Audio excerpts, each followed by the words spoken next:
saw the comments on Next the other day about We are streaming live, and good morning, everyone. Thank you for being here today. I'd like to point out that Rio Rancho PD and the FBI are here as well, and thank you guys. As most of you know, the reason we brought you all here today is we need your help. I'm asking for everyone's help in identifying a Jane Doe we are calling Sandoval Star. She was found deceased 2 years ago in the Cibola National Forest, where she was left under a bridge and discovered by Placitas residents who were on foot in the area. But until recently, there has been new evidence developed. And with additional help from everyone, my hopes are to get this solved, obviously. We are partnered with many agencies for this case, to include the FBI, the Texas Department of Public Safety, the Office of the Medical Investigator, and the Bureau of Indian Affairs. It's our hope that together with our combined efforts, we'll restore Sandoval Star's rightful name, bring justice to her family, and as well as closure. I would now like to introduce lead detective Donald Chewning, who will provide more details. Thank you, Detective.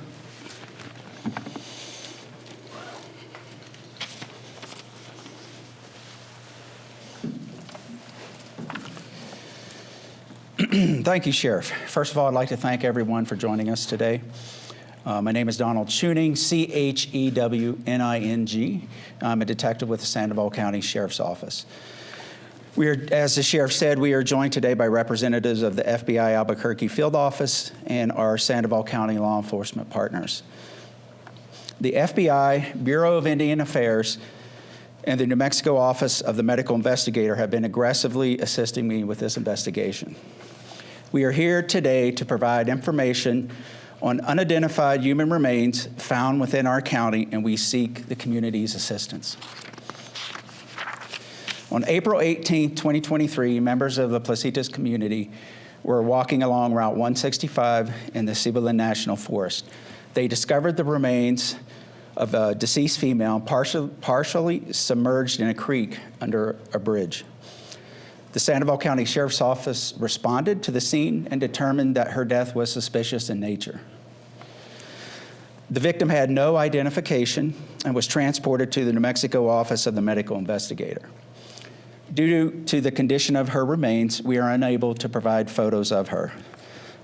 Since that day, investigators have been attempting to identify this young woman, who we are now calling Sandoval Star, and this was due to she had a dark blue shirt on with red stars.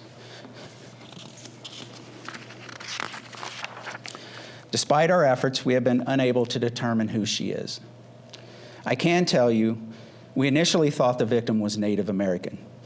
As of Monday, this past Monday, we learned that based on her DNA, she has a biogeographical profile that is consistent with an individual of Latino or Hispanic heritage with ancestral roots in the communities of Mesoamerica and South America. Mesoamerica is defined as a region from central Mexico through Central America.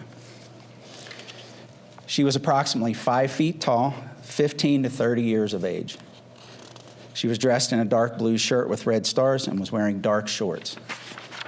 Thanks to the assistance of the Texas Department of Public Safety, DPS, we have a digital rendering of what Sandoval Star may have looked like. You can see to my left. They will be provided to the media partners for distribution. This is only a digital estimation. She may not look exactly like this. Sandoval Star's profile has also been entered into NamUs, which is the National Missing and Unidentified Person System. Her DNA is also being processed by the FBI to be uploaded into CODIS for possible matches. CODIS is the Combined DNA Index System. Included in the presentation today are photographs of spray-painted graffiti under the bridge where the victim was found, to your right on the wall there, on the monitors. This graffiti may or may not be related to this case, but it does indicate a group or persons may frequent this area. We would like assistance in identifying the people responsible for this graffiti. We don't know if Sandoval Star was a member of our community during her lifetime. but we now consider her one of our own. We are certain she has family members who care about her, and they've been wondering where she is the past 2 years. There are times when individuals may disappear from our lives for a variety of reasons, and we may be reluctant to report them missing, hoping they will return. It's never too late to come forward, and we're asking for your help. No matter how insignificant you think the information is, we are asking you to contact us.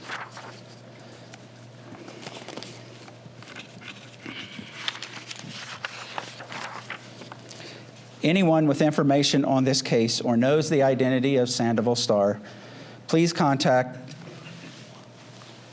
the Sandoval County Sheriff's Office at 505-867-7350. 505-867-7350, which is a dedicated phone line for this case. Please leave a message and your call will be promptly returned. You can also contact the 1-800-CALL-FBI and mention this is a New Mexico unsolved case. The Sandoval County Marketing and Communications Department has constructed a dedicated Facebook page for the Sandoval County Sheriff's Office unsolved cases. This case will be updated as the investigation progresses. We will also utilize this page to post additional unsolved cases in the future. If you choose, we can keep your reporting anonymous, and we'd like to thank everyone for their assistance in this case. I'll take a few questions at this time. Yes, ma'am. Detective Sasha from Channel 7. We don't come here too often for cold cases, Sandoval County. What has been some of the hardest issues in trying to find out who this woman is for you guys? There's several issues and hurdles to overcome. There's finances to fund the DNA analysis, manpower issues. We cover over 3,700 square miles, so manpower can be an issue with these cases. So, next question. Yes, ma'am. Michaela from the Observer here. Do any community members need to be worried about their safety? I would say there's not a. This case was over 2 years ago.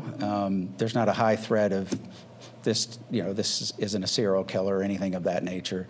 Unfortunately, this young woman was dumped in the National Forest, and we're just we need your assistance to figure out who she is so we can get on with the rest of the investigation. Nick with KRQE.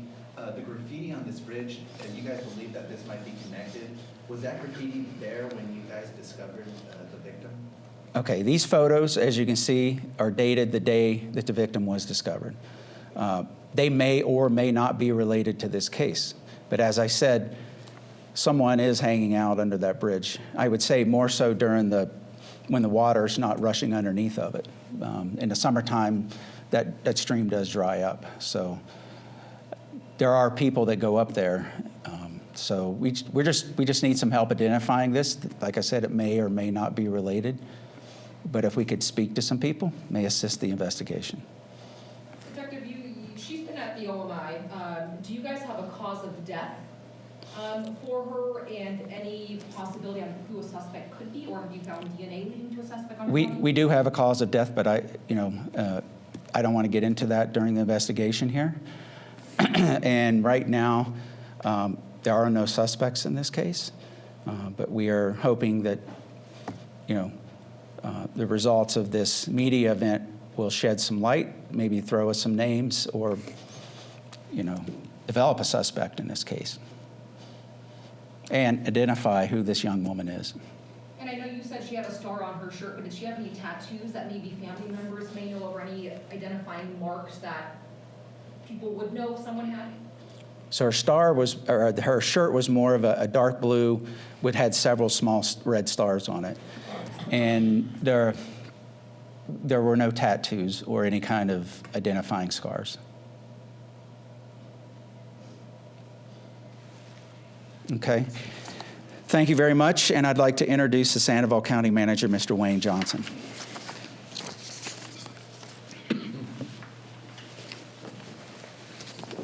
First of all, thank you all for coming. I'm Wayne Johnson, Sandoval County Manager. The important part of this is getting the word out to our communities and around the state. We have no idea whether this woman was from one of our communities, or whether she was from Albuquerque or some other state or even some other country. So getting her likeness out to as broad a spectrum as we can is really important for us to be able to develop leads and to find out who she is and provide her family closure in this matter. Again, thank you all for coming, all of our law enforcement partners and our media partners for being willing to assist in finding out what's going on, and the good work of the FBI in this matter as well. So thank you for being here.